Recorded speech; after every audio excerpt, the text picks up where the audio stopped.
Bien, bienvenidos. Hoy vamos a hablar acerca del suelo. En primer lugar tenemos el perfil del suelo. En la literatura se consiguen muchos perfiles de suelo, pero ellos comparten básicamente tres elementos. Una capa vegetal que puede estar o no presente, la cual se ubica en la parte superior y proviene de la descomposición de material biológico. Ella, dependiendo del clima, puede ser más o menos espesa o estar totalmente ausente. Y a medida que profundizamos, a partir de allí, vamos a obtener, digamos, una roca más meteorizada hasta llegar a la roca madre o material parental. Entonces, justo bajo la capa vegetal, cuando esta esté presente, vamos a tener más suelo, más porcentaje de suelo y menor porcentaje de partículas de roca. Los tipos de suelo, según el tipo de roca, tienen una importancia particular a la hora de saber qué tipo de suelo conseguirnos en determinados lugares. Por ejemplo, si el material parental es una arenisca, una roca sedimentaria clástica, el suelo va a ser suelo arenoso, caracterizado por un alto porcentaje de dióxido de silicio y por ser granular y de grano grueso. Ahora, si el material parental son rocas ígneas, por ejemplo como la roca volcánica o el gabbro, el cual es un material máfico, es decir, rico en magnesio y hierro, o una lutita, que es una roca sedimentaria de grano muy fino, también rica en magnesio y hierro, generalmente porque está compuesta principalmente de minerales de arcillas. Entonces la descomposición de estas tres rocas me produciría un suelo arcilloso, en el cual se caracteriza porque se generan mud cracks en su superficie y abundan los minerales de arcilla. Además, a diferencia del suelo arenoso, va a ser más cohesivo y de granos más finos. Por otro lado, por ejemplo, si tenemos caliza como material parental, la cual es una roca sedimentaria no clástica, generalmente no clástica, ya que también puede originarse por fragmentos de organismos marinos, entonces el suelo va a ser un suelo calcáreo. Es decir, la química de la caliza, la cual es rica en carbonato de calcio, va a trasladarse a la química del suelo que ella produce. Estos tipos de suelo tienden a ser más delgados porque este material se disuelve con facilidad y el agua se lo puede llevar. Además, la vegetación que crece sobre este tipo de suelo tiende a ser particular, ya que ellas tienden a preferir el pH de este tipo de suelo al pH que se puede originar, por ejemplo, en un suelo arcilloso o arenoso. Características del suelo. Principalmente es un sistema particulado, es decir, está creado de multitud de partículas, las cuales tienen diferente tamaño, forma y fórmula química. Como el suelo proviene de rocas, de la meteorización de rocas, entonces el suelo va a ser una multitud de partículas, las cuales están separadas o levemente unidas unas con otras, es decir, las fuerzas que las mantienen juntas son bastante frágiles. Por eso nosotros podemos arrancar suelos simplemente con nuestra fuerza, usando bien sea una pala o una mano. Ellas tienen diferente tamaño, lo cual permite clasificar, diferente forma. Si observamos la figura, por ejemplo, vemos que tenemos partículas elongadas y otras que son más esféricas. Y la fórmula química obedece a la roca de la cual proviene. Por ejemplo, si vienen de una arenisca, la mayoría de ellas van a ser dióxido de silicio. Si vienen de una caliza, pueden ser entonces carbonato de calcio o de magnesio. Si vienen de una roca ígnea básica, pueden ser, por ejemplo, minerales ferromagnesianos. Estas características en cuanto al tamaño permiten establecer granulometría y clasificaciones de los suelos en base al diámetro promedio de más del 50% de las partículas que lo componen. Entonces tenemos para ello la grava. Si caminamos sobre ella generamos un sonido muy particular debido a la fricción y al roce entre cada una de los cantos rodados que la componen. La arena, la cual la vemos y la conocemos en la playa, es un material friccionante, es un suelo poco cohesivo o granular. Tenemos el limo, digamos, es típico en agricultura, ya que tiende a retener agua y además los minerales ferromagnesianos hacen de que sea más rico para las plantas como sustrato. Y la arcilla, la cual típicamente, por ejemplo, los humanos la hemos usado desde la antigüedad para hacer vasijas y otro tipo de elementos. Las características de los suelos en base a su granulometría fundamentalmente se refieren a cómo reaccionan con el agua. Tenemos de que no retenemos agua cuando se trata de grava, a una altísima capacidad para retener agua cuando se trata de la arcilla. Esto le da ciertas condiciones problemáticas a los suelos donde hay muchas arcillas. Otra característica del suelo es un sistema multifásico. Tenemos tres fases: la sólida, la acuosa y la gaseosa. Es decir, tenemos partículas, minerales, granos las cuales son las partes sólidas, y el espacio vacío entre cada una de esas partículas, entre una y otra de esas partículas, puede estar ocupada bien sea por agua o por aire. ¿Cuánto volumen de agua ocupa parte de esos espacios vacíos y cuántos espacios vacíos hay dentro de un volumen de suelo? Determinan en gran medida sus condiciones. Otra característica, responde a acciones externas. Esto es muy importante desde el punto de vista de ingeniería civil y es lo que se busca saber. Cómo va a responder bien sea entre las cargas para determinar cuánto se compacta y cómo responde cuando es excavado, cuánto se expande. Entonces tenemos que si un volumen de suelo en estado original tiene las partículas ordenadas de esta manera y volumen de agua y de sólidos entre sus poros, al ser sometido a carga, ella va a responder a esa carga expulsando agua y girando o reacomodando sus partículas. Por ejemplo, si observamos esta partícula, vemos de que acá, luego de la aplicación de la carga, ha girado para acomodarse a esa presión y todo este reordenamiento genera un cambio de volumen. La presencia importante de huecos nos dice que los suelos, mientras más huecos tengan, más capacidad evidentemente de absorber agua tiene. A mayor tamaño de las partículas de un suelo, se tiene menos cantidad de poros, por lo tanto la capacidad de retener agua y de almacenarla disminuye. Por el contrario, si son más pequeñas las partículas, entonces hay más poros y más capacidad de absorber y retener agua. Las relaciones volumétricas y gravimétricas del suelo nos da origen a ciertas condiciones importantes, a ciertos parámetros importantes. Por ejemplo, acá tenemos un cilindro de suelo idealizado que lo hemos separado en las tres fases que existen. Tenemos por el lado izquierdo el peso de sólido y el peso del agua. Por el lado derecho los volúmenes, volumen de sólido, volumen del agua y volumen del aire. Todos ellos me constituyen el total de volumen y estos dos me constituyen el total de peso. Matemáticamente podemos decir que el peso de ese volumen de suelo es igual al peso de los sólidos más el peso del agua y que el volumen es el volumen de los sólidos más el volumen vacío. El volumen vacío sería la sumatoria del volumen de aire más el volumen de agua, tal como se reseña acá. Esto nos da pie a las siguientes relaciones. Relación de vacíos, empty, es el volumen de vacío entre el volumen de sólidos, es decir, la sumatoria de volumen de aire más volumen de agua dividida entre el volumen de sólidos. La porosidad N es el volumen de vacío entre el volumen total, es decir, la sumatoria de volumen de aire más volumen de agua dividida entre el volumen total, el cual incluye también al volumen de vacíos. La saturación, cuánto porcentaje de agua tengo en el volumen. Entonces sería el volumen de agua entre la totalidad del volumen. Y el contenido de humedad, que condiciona en gran medida el comportamiento de un suelo, es el peso del agua entre el peso del sólido. Es decir, este peso entre este otro. Los aspectos que deben analizarse en un suelo, su deformabilidad y plasticidad. Esto viene en gran medida determinado por la presencia de minerales arcillosos y por cómo reacciona ante el agua. Por ejemplo, aquí tenemos un dibujito donde si vemos una ladera con este tipo de características, por ejemplo árboles inclinados y postes inclinados, y estas grietas paralelas, digamos en dirección perpendicular hacia la pendiente, podemos inferir de que el suelo está sufriendo un fenómeno conocido como reptación del suelo. Acá tenemos el efecto de la reptación del suelo sobre una obra civil, en este caso una carretera. El peso que se aplica sobre el suelo, o bien sea el agua que se infiltra a través de él, reacciona con los minerales que lo constituyen y hace que todas sus propiedades varíen para que se comporte de forma plástica, es decir, se deforma con facilidad. Y esto evidentemente causa muchos problemas en obras civiles como las carreteras principalmente. ¿Cómo se logra determinar tal cosa? Con el límite de contracción plástico y límite líquido. El límite líquido es el porcentaje de agua a partir del cual el suelo se comporta ya de forma líquida, no de forma sólida o maleable. Evidentemente, después de este porcentaje de agua se tendrían los que son coladas de barro, que son condiciones muy problemáticas en derrumbes. El límite plástico es el porcentaje con el cual el suelo, al ser enrollado en rollitos de 3,2 milímetros de diámetro, se desmorona.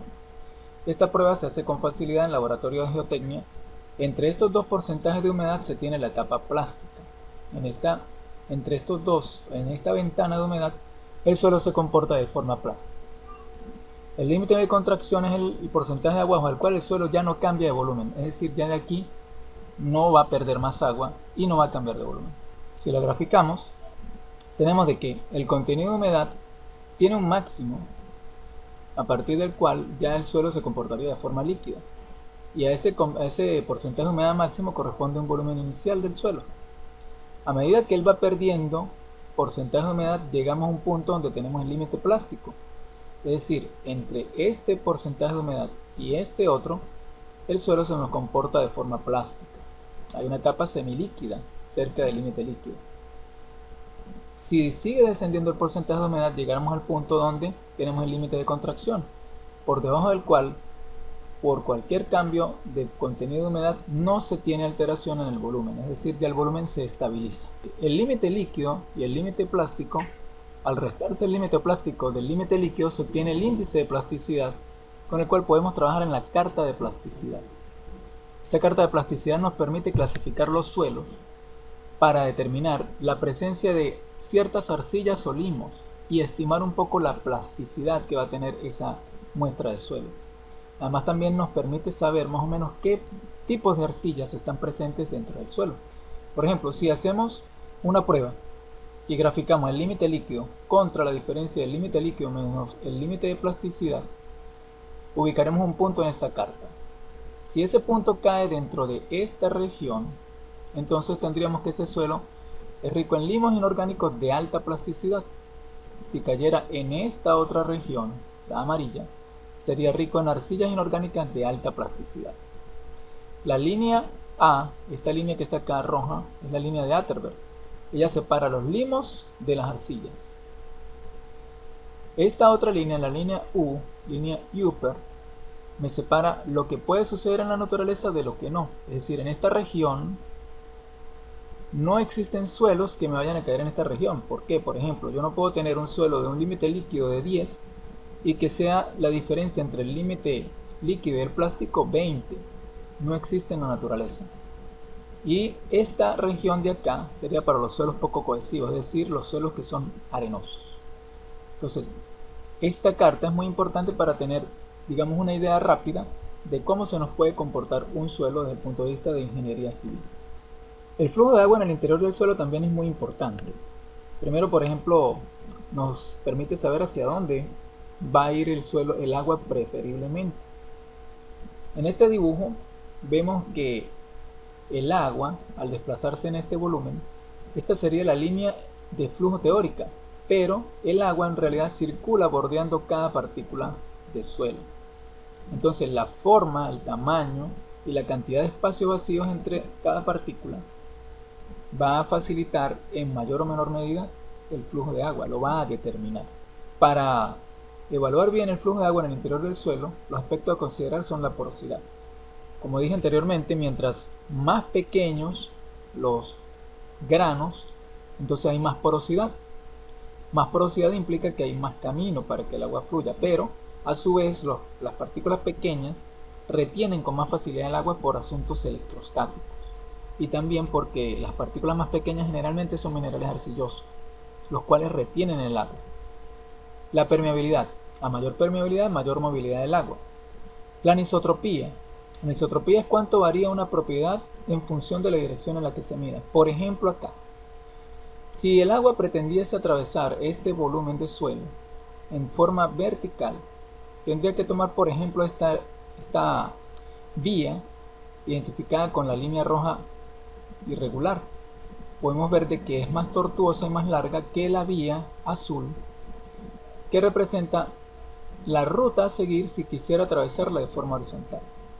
Entonces vemos que el material, en este caso, es anisótropo.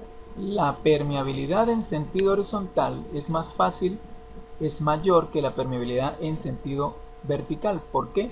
Porque las partículas de suelo, su forma, son elongadas y ofrecen una barrera más notable.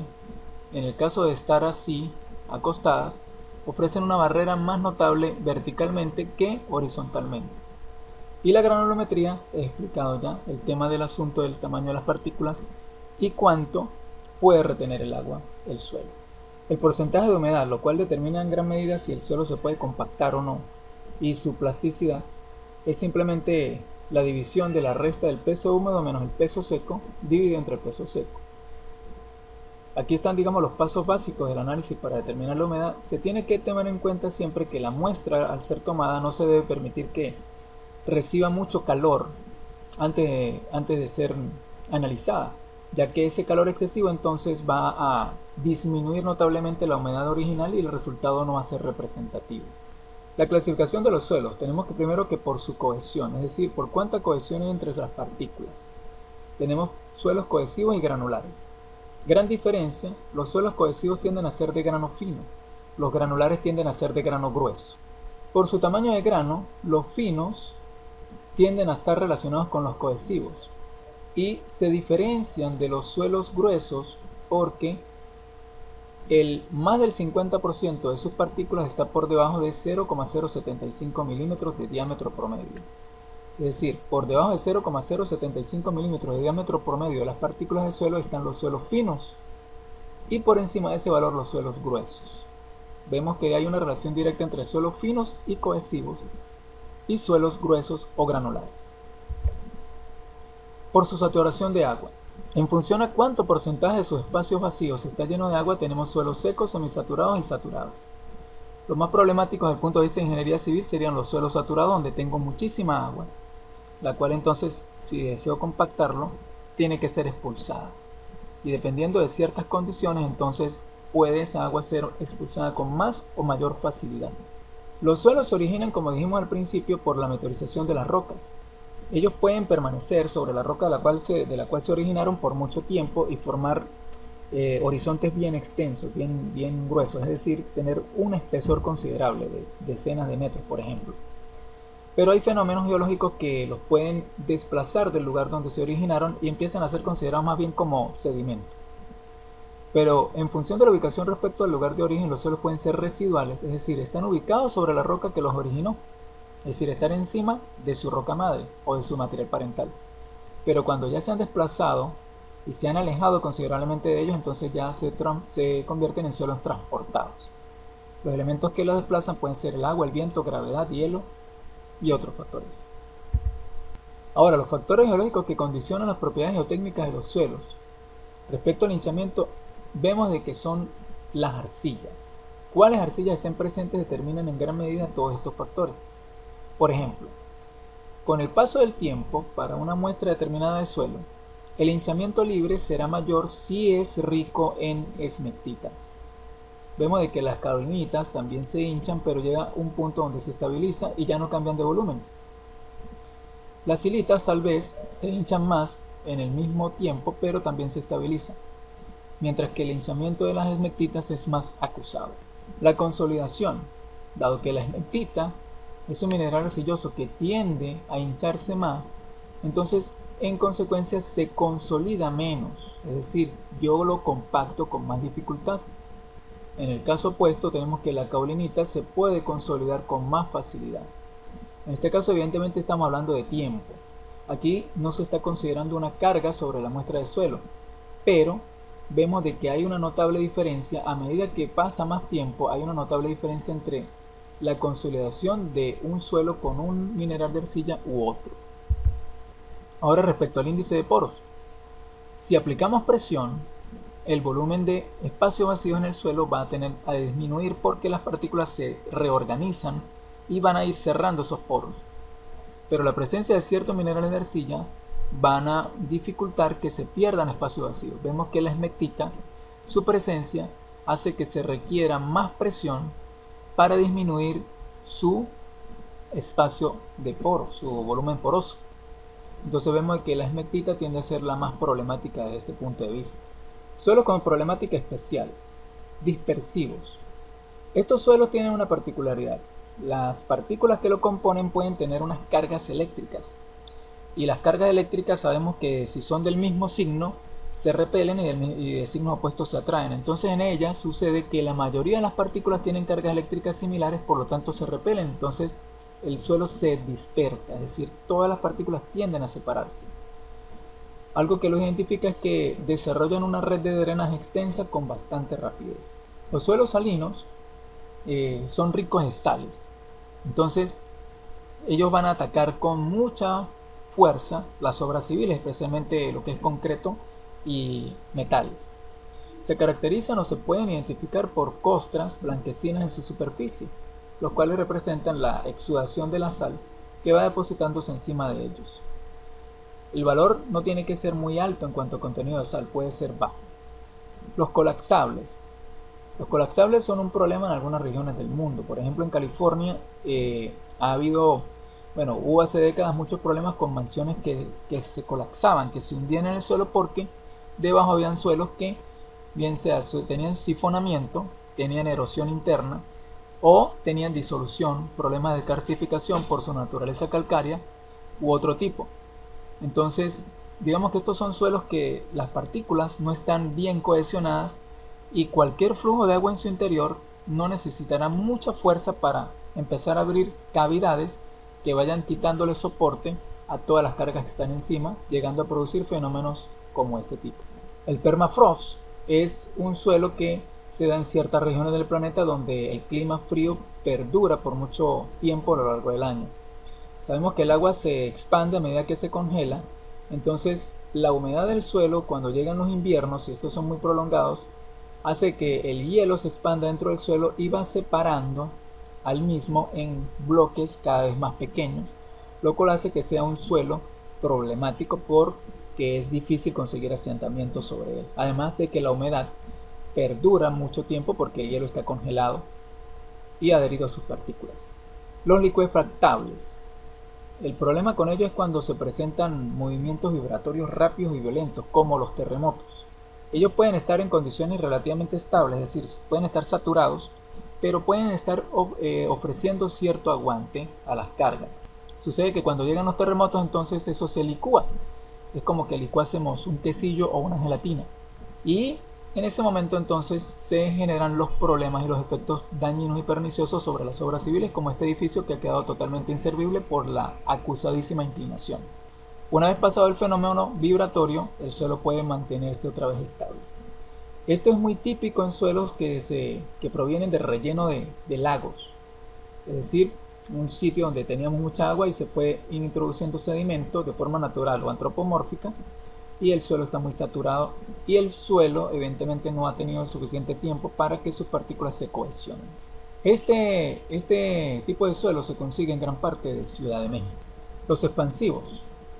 Los expansivos son suelos donde los minerales de arcilla, al entrar en contacto con agua, bien sea por forma natural, por lluvia, o bien sea por infiltración, o por agua subterránea, o por medio antropomórfico, por ejemplo una red de drenaje que tenga fuga y esté introduciendo agua a dicho suelo, va a expandirse, va a cambiar de volumen y la obra civil que esté sobre ella, por ejemplo una carretera, va a sufrir resquebrajándose. Este tipo de problemas es muy común en suelos, digamos, arcillosos. Bien, esto es todo por hoy, espero que les sea de mucho provecho y nos veremos en otra próxima oportunidad.